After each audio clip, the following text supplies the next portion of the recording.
nearly sick in a taxi.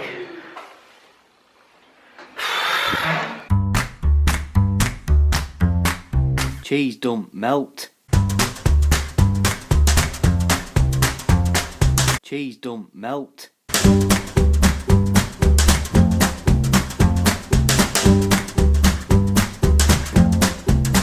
Cheese don't melt. I'm going to try and do the review of the fat duck.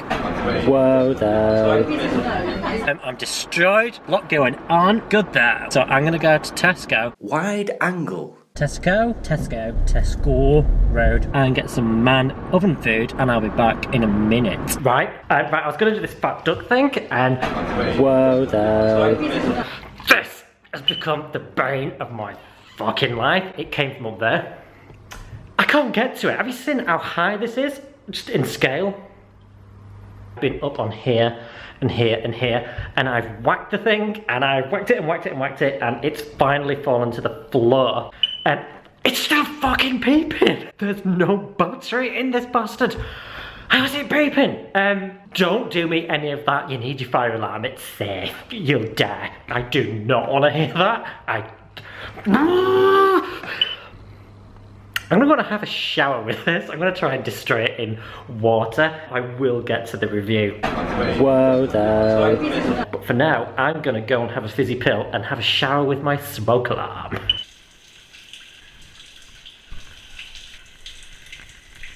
Right, I think it's dead. I think it's dead. Headache. I'm gonna try and do this review thing. Whoa there. Right, I'm gonna put my man food in, and I'm gonna have some wine and a pill, and then I'll have a go in a minute. I will have a go. It's still beeping! Oh, for fuck's sake. Right, calmer now. Nothing's beeping. Let's have a go at this. Here we go. Whoa there. Spoilers, if you're thinking of going, don't listen to this or watch this. It's probably going to ruin absolutely everything. I'm going to try and keep this as short as I can. Right, you turn up, and it's not that something. It's not like a castle or anything. Castle. And the curtains are closed and you can't see what's going on.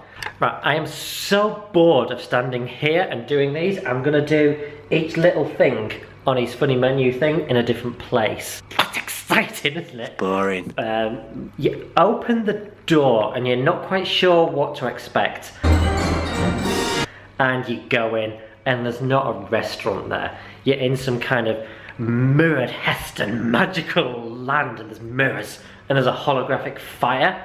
And there's nothing, there's just mirrors, you're in a box, and there's no way of getting anywhere. And there's this lady at the end that says, hiya, do you want some food? Well, no, she doesn't, that'd be quite northern. And then she says, welcome, and then she slides the glass door, and then you enter the Heston's layer of magnificence. It doesn't look that magnificent. It's like a blue carpet and tables. I'm sure that blue carpet's very expensive and those tables are very expensive. It just kind of looks like a student dining room. Before I go on any further, I know I'm gonna get quite a bit of hate from this. I think I'm just gonna say what I think. I'm not qualified to, maybe I am, because I paid for the damn things. £1,000, so I can say what I want. Can I don't know, but anyway. So you're led to your table, and everyone's kind of sat there looking into the room, which is quite nice. Everyone's kind of part of the thing that's going on. And then you sit down and you get a magnifying glass and you get a map slash menu-y thing. It's not a menu. It looks like this, and everything's cold. Things like a change of air and just the tonic. And then if you look with your magnifying glass, you can zoom in and see what things really are. And then it starts, and it's quite fast paced. Number one, the day before we go. Are we nearly there yet? Right, first one, a change of air. This was like a aerated beetroot crispy thing with horseradish in. Yeah, alright. That's alright. Just the tonic. Smoked cumin royale with Jerusalem artichoke ice cream. It was meant to be some kind of freshy thing, and it was fresh, and it was different, and it was surprising, and the cumin jelly thing was quite interesting. Yeah, good biscuits. Not earth-shattering, but it's okay. Welcome drink. I didn't record any of this because I feel like a dick. It's where they bring out the liquid nitrogen in a tray and you get to choose a cocktail, and then she squirts it out with the aerator and puts it in the liquid nitrogen. Yeah, that was okay. You only get to choose one though. And by this time there's already been about 3 drinks on the drink pairing thing, so I was very talkative. What's your liquid nitrogen like? How quick does it disappear? What's Heston do with liquid nitrogen? Yeah, right. That's the end of part 1. Whoa, spooky and echoey. Part 2. Morning. Rise and shine. It's breakfast time. First one. Excuse me, there seems to be a rabbit in my tea. Fair play to the man here. This was like a rabbit gravy thing. It wasn't gravy, it was something posh and it came in a glass, but half of it was hot and half of it was cold. Weird. Right, next one. Why do I have to choose between a variety pack and a full English? Again, he's done well here.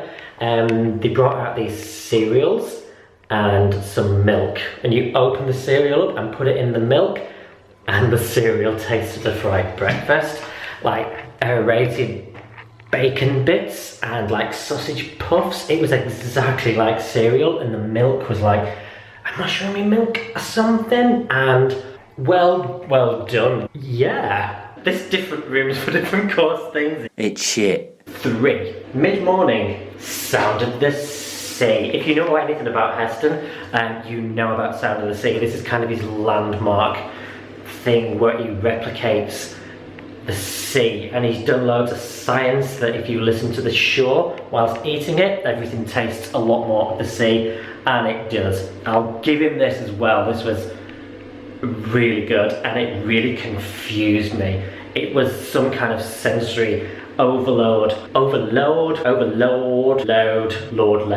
That really confused me. I was just looking at it for ages. Well played. Next one. Can I have some money for the ice cream van? Little ice creams, so one was like a Waldorf salad, and the twister thing was like salmon and avocado. They were okay. Not super ace, not mind-blowing. Sound of the Sea kind of set the scene here. We went rock pooling. This was weird. It came in like a rock pool. Well, it wasn't. It was a plate, like a bowl. Some kind of crab he'd made out of something. And then they poured over this white chocolate veloute, and that melted the crab while she watched it, and then inside you could see this caviar that was inside it. It was weird seeing this crab melt before you. That was nice, not Sound of the Sea. Right, next one. Afternoon. If you go down to the woods today, he loves this story, doesn't he? Damping through the burrow groves. The guy came and he puts this little bonsai tree in the middle of the table, and then he comes with some stuff and then pours it in it, and then the smell of the forest comes out and billows upon your table whilst you eat mushrooms. I can't read it. I'm gonna go back in the kitchen. Mushroom, beet and blackberry, scented with fig leaf, meadowsweet, oak moss and black truffle. This was very earthy and very nice. Not Sound of the Sea. Next, here we go. This is the one he's on telly for. The mock turtle soup. They bring out some clocks in gold leaf, and then they put it in a teapot that has water in it, and you wiggle it around, and then the clock dissolves, and then you pour it on this thing that looks like an egg. It wasn't an egg, it is... It says mock turtle soup. It wasn't Sound of the Sea. It was okay and it was theatrical, but it tasted a bit like OXO. Right, it was time for a wee, and I was scared, so wee's upstairs, and then I couldn't open the door, but someone was cleaning it, so that's okay. And you go in and there's like Japanese toilet, you know, one of those things that opens, and apparently if you sit on it, it's warm. I did not need to sit down, so I couldn't see if it was warm, but it looked cool.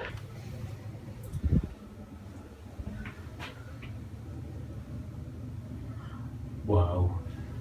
And there's a big giant Alice in Wonderland clock. He's into Alice in Wonderland, did you know? He's on telly.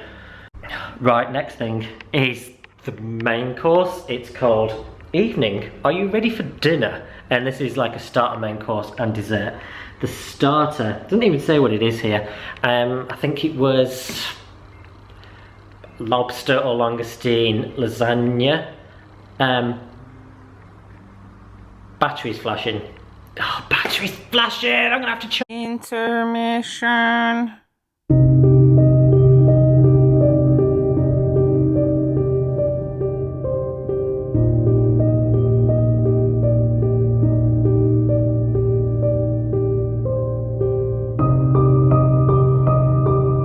Right, we're back. Apparently this was on the original Factor menu, so that was nice. They're bringing something back rather than just sticking with this.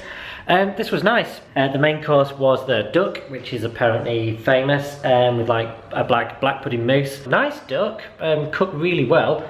Sound of the Sea just ruined me, really. Anyway, that was that. Dessert was those wine whiskey bottles that he's made that you've seen on telly.